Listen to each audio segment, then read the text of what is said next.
राजा अजातशत्रु का राज्य बहुत अच्छा चल रहा था, किंतु कहते हैं न कि समय हमेशा एक जैसा नहीं रहता। ऐसा ही अजातशत्रु के साथ हुआ। राजा कई मुश्किलों से घिर गए और उन मुश्किलों से बाहर नहीं निकल पा रहे थे। उन्होंने कई युक्तियां अपनाई, लेकिन असफल रहे। एक दिन उनकी मुलाकात एक तांत्रिक से हुई। राजा ने तांत्रिक को अपनी मुश्किलें बताईं। तांत्रिक ने राजा की बातों को ध्यान से सुना। फिर उसने एक उपाय बताया। तांत्रिक ने कहा, आपको पशु बलि देनी पड़ेगी, तभी आपकी मुश्किलों का समाधान होगा। पहले तो राजा काफी सोच विचार में पड़ गया, लेकिन उन्हें जब कोई भी रास्ता न दिखा तो उन्होंने तांत्रिक की बात मान ली। तांत्रिक के कहे एक बड़ा अनुष्ठान किया गया। पशुओं को मैदान में बलि देने के लिए बांध दिया गया। संयोगवश उस समय महात्मा बुद्ध राजा के नगर में पहुँचे।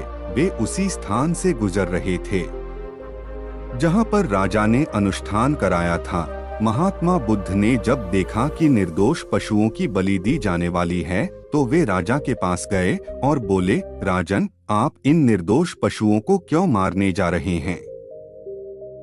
राजा बोले, महात्मा जी, मैं इन्हें मारने नहीं अपितु राज्य के कल्याण के लिए इनकी बलि देने जा रहा हूँ, जिससे सारे राज्य का कल्याण होगा। महात्मा बुद्ध बोले, क्या किसी निर्दोष जीव की बलि देने से किसी का भला भी हो सकता है? थोड़ा सा रुककर महात्मा बुद्ध ने जमीन से एक तिनका उठाया और राजा को देते हुए बोले, इसे तोड़कर दिखाएं। राजा ने तिनके के 2 टुकड़े कर दिए। बुद्ध बोले, इसे अब पुनः जोड़ दें। राजा बोले, महात्मा जी, यह आप कैसी बातें कर रहे हैं? इसे तो अब कोई भी नहीं जोड़ सकता।